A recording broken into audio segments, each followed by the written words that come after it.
Hello, and welcome to the Conservative Christian Commentator.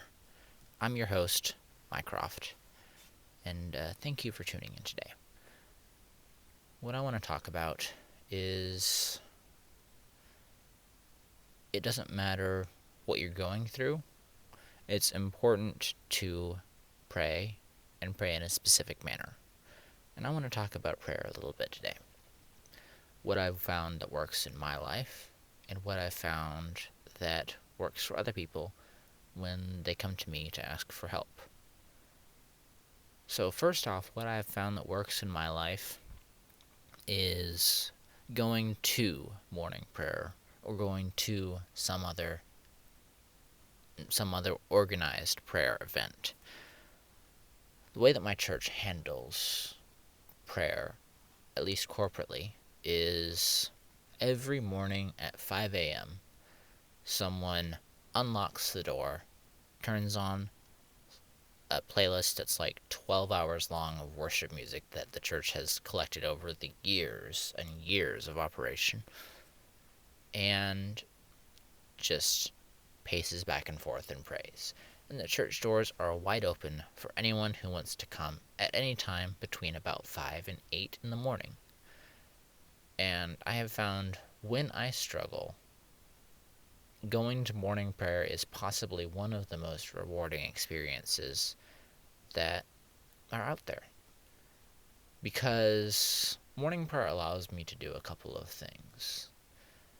When I myself am feeling depleted, it allows me to enter the stronghold that is built brick by brick on top of brick on top of brick by the church, by thousands of people praying, declaring things over that location, declaring that it is God's turf.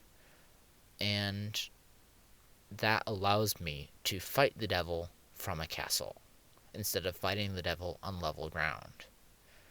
And the reason why castles worked is because it's a lot easier to fight behind a wall than it is to fight in the middle of a plain. So, when I need to pray and when I need Holy Spirit's guidance, that is the easiest place to find it.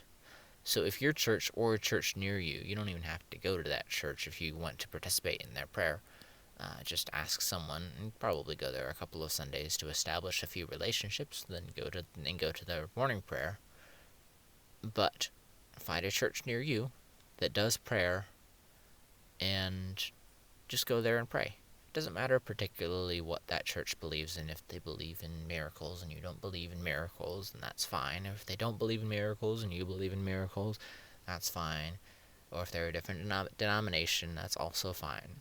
God doesn't care about denomination when you come to Him in prayer. And God doesn't care about denomination when it comes to strongholds that are standing against the devil. Because regardless of what denomination we are still Christians. We are still little Christs. We are all on the side of Christ, whether we disagree or not on many things. And we'll always disagree because we're human. Don't let that get in the way of your relationship with God. And I have found that going to a stronghold of God is the easiest way to reestablish a prayer connection. After I have reestablished my prayer connection, and after I have gained some stability on my own, I have recently found that it is best for me to put on some noise-canceling headphones. Even just headphones like these that I'm using to record this video will work. And just put on a worship music playlist of my own that I have created that fills me with the Holy Spirit when I listen to it, and that gives glory to God properly. And then just go on a walk with my phone locked. Because when you're on a walk, just the same way as when you're in morning prayer, you can't run from God. And we Christians, despite loving God, spend a lot more of our timing running from God than we should. When you're on a walk, or when you're in morning prayer in a stronghold of God, or even night prayer, I'm a night person. I like night prayer a lot. My church does not really do night prayer on a tremendously regular basis. which I am sad about, but nonetheless is what it is. When you're praying and you're in a position where there's really nothing else to do but pray, it's a lot harder to run from God. And I think that's why a lot of us Christians have trouble praying, is because when we go to pray, all we think about are our problems, and we start running from God, and we start thinking about more about our problems. And that leads me into kind of how I find it helps to start praying. Once I get into morning prayer, once I get there, how do I start praying instead of sitting there and stewing about the problems of my life and just dwelling on that instead of dwelling on what God has for me? And the solution I found is blindingly simple, actually, and I felt really stupid for not having found out about it. But I want to share it with you so that you can feel stupid with me. What I found is I just start yelling at God about my problems, with inside voices, obviously, and usually in a whisper. But I'll just start telling God about all of the problems that I've had in my life, and I start feeling like I'm completely offloading on God. And then I realized that I am offloading onto God, because that's exactly what He wants us to do. God created us to want to share our problems, and God created us to want to share our problems with Him. So I believe that the easiest way to restart your connection with God is to start sharing your problems with Him. Because when we go pray, they jump to the forefront of our mind. And you just say, God, I'm really worried about making rent this month. God, I'm really worried about this prophecy that I know that you have for me, but I don't feel like it will ever come to pass. I'm just really worried about it. And just come to God and say, I know what your word says, God, and I know that you got everything, but that doesn't help me feel better. And I want to just acknowledge that and tell you how I'm feeling. And I want to come to you for comfort. And just talk to God about your problems. Your coffee was overpriced. You had to wait a long time in the coffee line. Get as minuscule as you have to, but tell Him about all of your problems. And eventually, after you've kind of run out of problems to talk about, because you will, no matter how big or how many problems you think you have, you will eventually run out of problems to tell God. After you're done, there'll be kind of a silence, and there'll be kind of a break.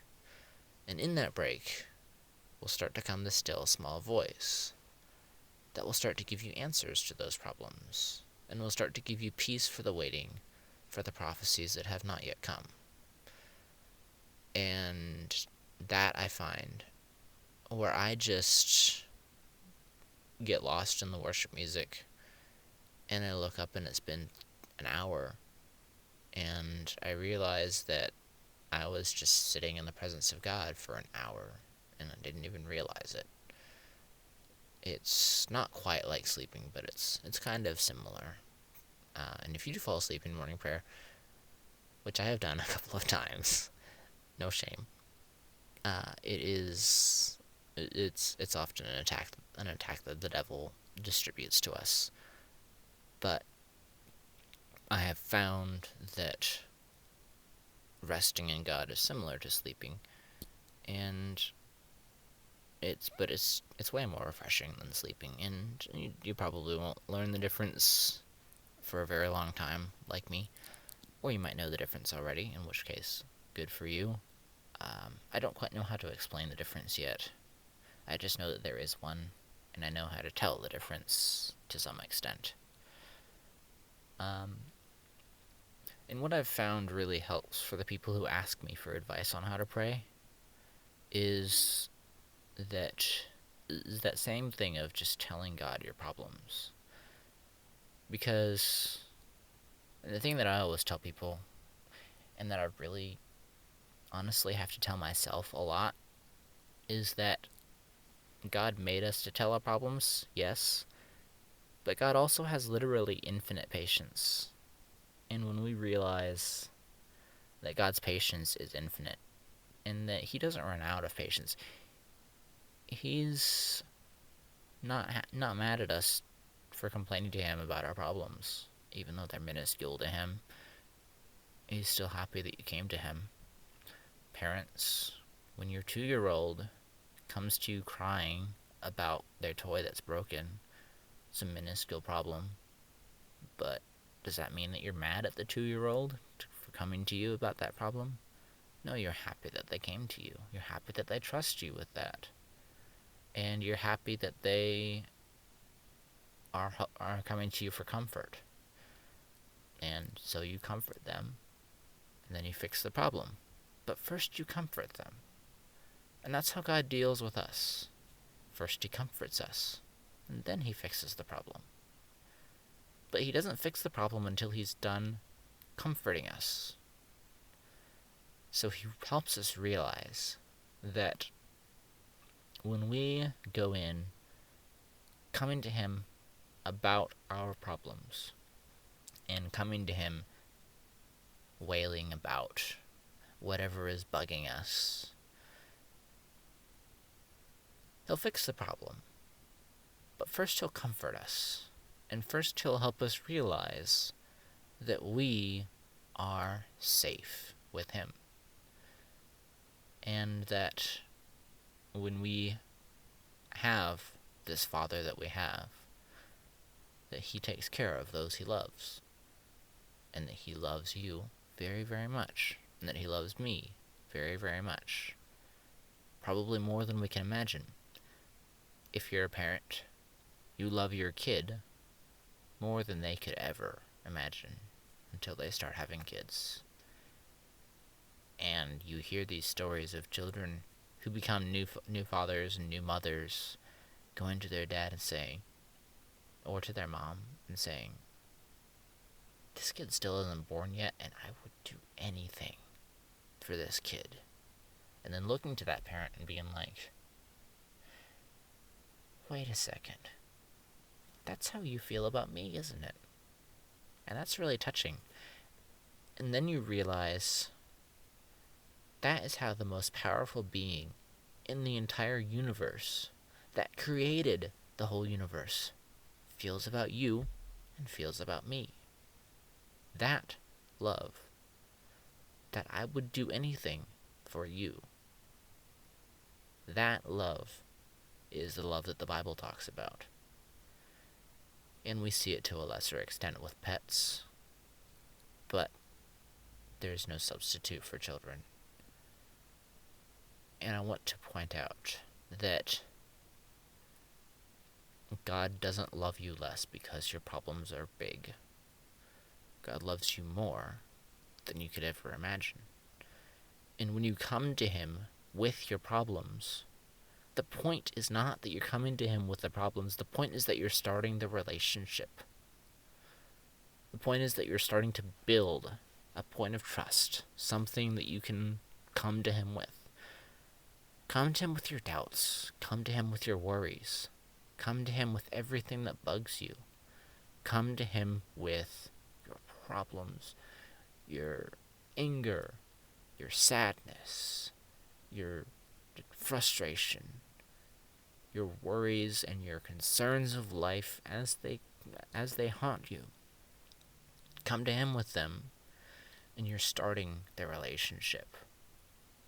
And once you start a relationship, that's when you start brick by single brick to build your own stronghold in the arms of God. Because we often hear the church, at least on the Pentecostal side, talk about strongholds. And this is a whole other video, but to touch on it briefly, strongholds are something that the devil stole from God. The devil cannot create anything, only pervert. So demonic strongholds are only perversions of real spiritual strongholds that were built by the God of creation.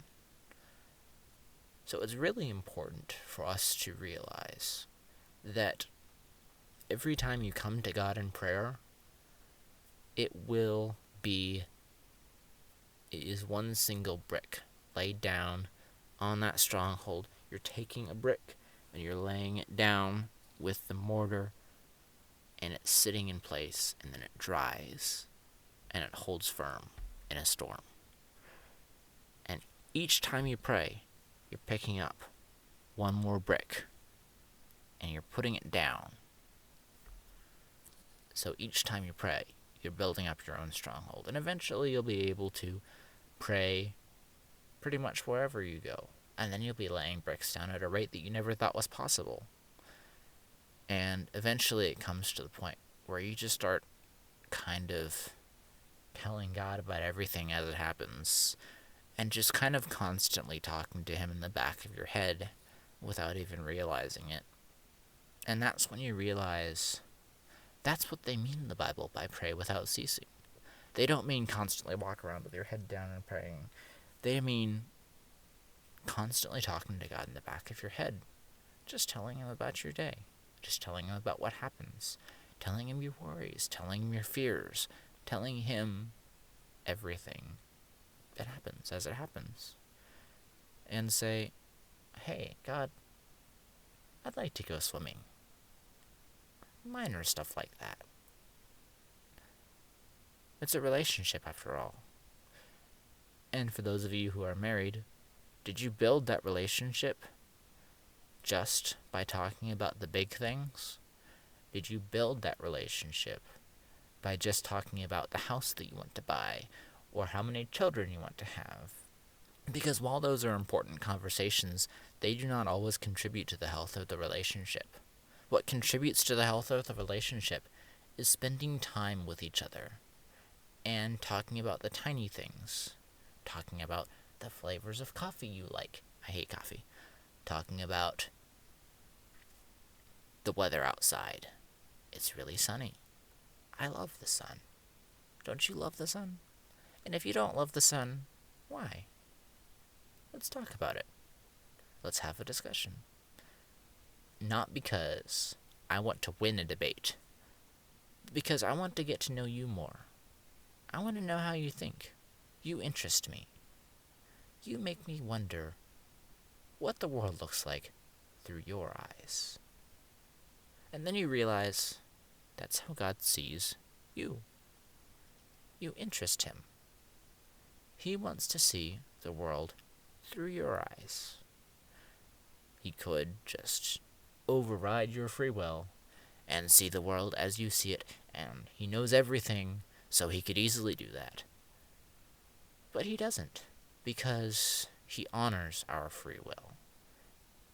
And if we listen to him, he will enter our lives like he never has before. So, if you're trying to pray and you don't know how to start, the easiest way that I've found to start is just start by yelling at God about all your problems. And just start by coming to him, telling him, and being honest about how you feel. God, I feel like you abandoned me. I feel like you weren't there for my dad when he died of cancer. You weren't there for my mom when she passed away in the middle of childbirth. I feel like you weren't there. There's pain there, and it has to be acknowledged. But it doesn't have to be the end-all be-all. And God will help you through that pain. And God will help you realize that you may not have thought he was there because he didn't directly step down from heaven and exactly save your parent or your brother or your sister or your friend. He was there comforting you, weeping with you. He was always there. We just didn't like it because he wasn't there in the way that we thought he should. And eventually we realized that it wasn't that he was absent, it was that we wanted him to be there in a specific way. And we were actually limiting him by wanting him to be there only in that specific way. And it's very human to do that. And he doesn't really mind that we do that. He finds it kind of adorable, honestly. So it's really important to just start talking to God about your problems. That's the easiest thing to do in the world, is to start talking about your problems. And often I find a lot of us are just looking for someone to tell our problems to in our life story about, when we have someone who will listen when we tell him about all of our problems. He wants to hear your life story. He already knows your life story, but he wants to hear it from your perspective. He wants to hear what you have to say, what you think. And you realize that he doesn't care how biased it is. He doesn't care how unrealistic it may be. He wants to see the world through your eyes. Voluntarily. He will not override your free will. As C.S. Lewis says, he will not ravish, he will only woo. And so it's important for us to see how God will woo us if we let him. And we need to realize that it doesn't matter how big your problems may seem. When you bring them to God, there's someone who's sharing the load now. And eventually, once we've done that enough and enough, we start to realize that the one who's sharing the load can bear the load on his own. And all we have to do is just offload the load onto him. And we leave feeling lighter and better. And that helps us move on faster from obsessing over that problem that is just annoying us. And moving on to, it doesn't matter what the outcome of that is, because God is still God. I am still a child of God, and God will still care for me. So I think it's important for us to realize how much prayer is essential. And prayer isn't Mother Mary full of grace, as we sometimes think in preschool, or Our Father who art in heaven, hallowed be thy name, which is sometimes a good start when you don't have anything to say, as Jesus intended it to be. But prayer is just talking to God and telling him about your issues. And sometimes you don't even know if God is real, and you know that you're supposed to be Christian, and you know that you're supposed to think that God is real, and you know you're supposed to believe in Jesus, but you don't really know because you kind of haven't seen, at least as far as you think, him do anything, and so these doubts are still in your head. Tell him about them. Say, God, I don't know if you're real. God, I don't know if what you have, I don't know if you actually exist, but if you do, these are my problems. If you do, why weren't you there at the death of my sister? Why weren't you there at the death of my brother? And tell him about those problems again and again and again. And the presence of worship music will help. And do it in a stronghold of God. Because otherwise, you'll just be obsessing over your problems again, and nobody needs that. Nobody needs to obsess over problems. But come to a stronghold of God with some worship music on, or something that helps to crystallize the connection. And then just tell him about your problems. And tell him about your doubts, your fears, the negative things that are weighing down heavily on your mind. And just tell him about all of them. For those who are in more intermediate prayer, who have been telling God about their problems and found that it's not satisfying anymore, here's what I have found to be helpful. Write down, I use my notes app. Some people like sheets of paper. But write down the things you have to be thankful for, the things you know you struggle with, and the things that you wish were better. And then turn those into a set of declarations and declare the will of God over them. Declare that the things that are good and thank him for them. Declare that the things that are bad are not His will for you, and that you will follow His will for your life, and declare that the things that you wish were better are not what God has for you. And you may not know what God has for you, but you know that the things that you wish for better are not what God has for you. And declare that He is king over your life. And write down a couple of declarations, and then say them before you go into prayer every single time. Every single time you do. For a long time, I said them every single day before I went to prayer, and it really helped to get me into the Spirit. And it helps to recenter yourself. And just declare the will of God over every single one of them. Do this writing in prayer, by the way, because if you do it outside of prayer, it's just going to be polluted by the physical world, and it's not going to be actually declaring the will of God over anything. Do it while you're in prayer. When I'm in prayer, I've done some of the best writing that I have ever done. And it's important to realize that doing things from a stronghold of God is necessary until you build your own stronghold. Then when you build your own stronghold, that's when you can start to pray on your own. And you can start to build your family's stronghold. But until you've built that stronghold, if you go to pray on your own, all you're going to do is sleep. And that's just the reality of how things work. So, to sum up, the key things to start praying are 1, to go to a stronghold of God, 2, to complain about your problems to God, and then 3, to just listen. Then if you're intermediate, and you'll know when it stops being enough. I'm calling it intermediate for lack of a better term, but it's not any objectively amazing term.